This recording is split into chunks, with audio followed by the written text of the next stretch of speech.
सुबह उठकर पहले कसरत और फिर जंगल में से फल और सब्जियां तोड़कर खाना बनाना। ऐसे ही उन लोगों के दिन बीतने लगे। दूसरी ओर कर्नल लड़ाई के लिए आर्मी जवानों के झुंड इकट्ठी करने लगे। लड़कों, हमें कैसे भी करके बाघा पोस्ट को वापस लेना है।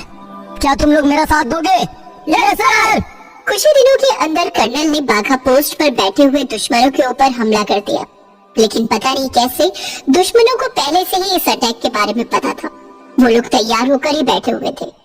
कर्नल हार गए। इस बार भी वो मरते मरते बचे। भला उन लोगों को पता कहां से चल गया कि हम अटैक करने वाले हैं? अजीब है। कर्नल फिर से तैयारी में लग गए। इधर कठिनाई के साथ जूझते जूझते पांचों लड़कियां बड़ी होने लगी। वो लोग जवान हो गई और एनसीसी कैंप में भर्ती हो गई। एनसीसी कैंप में मुफ्त में खाना भी मिलता था, इसीलिए इतने दिनों बाद पांचों को भरपेट खाना मिला। उस कुत्ते को भी खाना मिलता रहा। एनसीसी कैंप में वो कुत्ता भी उन लोगों के साथ ही रहता था। एक दिन एनसीसी कैंप में चोरी हुई। बहुत सारे लोगों का मोबाइल फोन चोरी हो गया। सब लोग परेशान हो गए। तब मीना ने कुत्ते से कहा, जा मोती, मैंने तुझे ट्रेनिंग दी है, जा और चोर को पकड़ कर ला।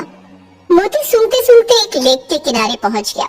वहां खुदाई करके देखा गया कि एक प्लास्टिक बैग के अंदर बांधकर सभी मोबाइल फोन को रखा गया था। सबको अपना अपना फोन मिल गया। मोती सूंघते हुए आगे बढ़ा और जंगल में से उस चोर को भी ढूंढ कर निकाला। उसका नाम गुल्लू था। गुल्लू को देखकर मीना को कुछ याद आ गया। अरे, मैंने तो एक बार इसे चाचा के घर पर देखा था। ये चोरी चकारी करता है। इसका मतलब क्या चाचा भी? मीना चिंता में पड़ गई। कैंप में पांचों लड़कियों की और कुत्ते की जय जयकार होने लगी। उस तरफ कर्नल चिंता में पागल हो रहे थे।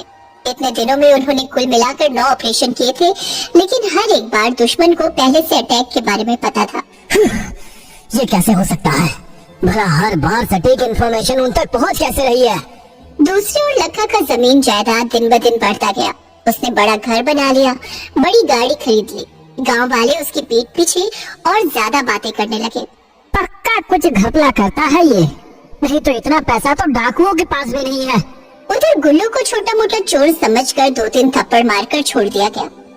अगले दिन कैंप में कर्नल साहब आए आर्मी सिलेक्शन के लिए, और उनकी नजर मीना और बाकी चारों लड़कियों पर पड़ी।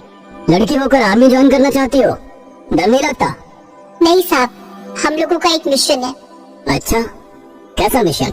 तब मीना ने सारी बात बताई। सब सुनकर कर्नल की आंखों में आंसू आ गए। ओह, तुम लोग बिरजू और बिमला की बेटियां हो। मुझे बचाते हुए ही तुम्हारे माता पिता ने अपनी जान गंवाई थी, लेकिन मैं आज तक उनके मौत का बदला नहीं ले पाया। मिलके लेंगे ना सर बदला। पांचों का आर्मी में सिलेक्शन हो गया। पांचों बहुत खुश हुई, लेकिन अब असली काम करना बाकी था।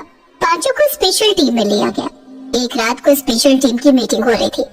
बाघा पोस्ट पर बैठे हुए दुश्मनों पर 10वां अटैक का ब्लूप्रिंट तैयार किया जा रहा था।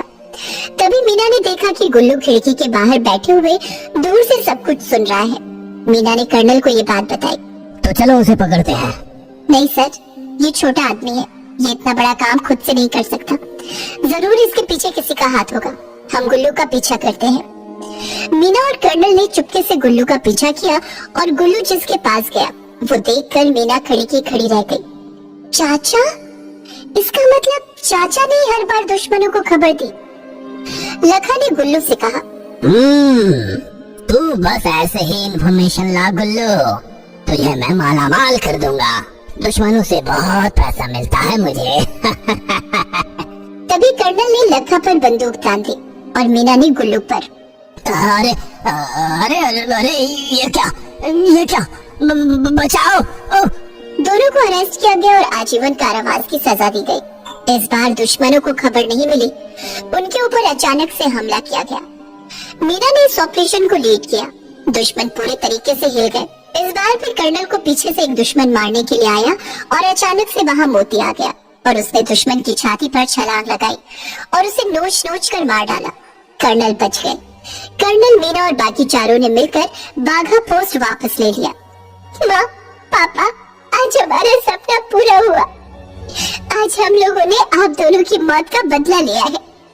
सभी बोलो, भारत माता की जय, भारत माता की जय। कर्नल बहुत खुश हुए। उन्होंने मोती को आर्मी ट्रेनिंग के लिए भेज दिया और वहाँ से मोती को भी आर्मी में नौकरी मिल गई।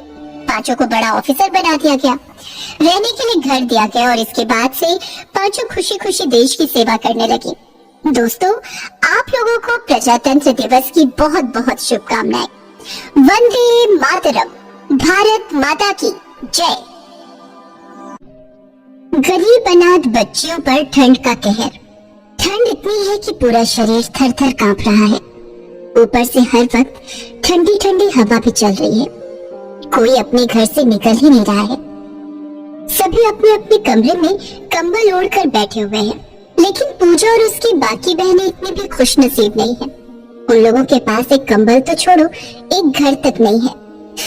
दीदी, बहुत ठंड लग रही है। ठंड में मेरी सांस फूल रही है। पूजा की बहन परी ठंड से कांप रही है, लेकिन पूजा के पास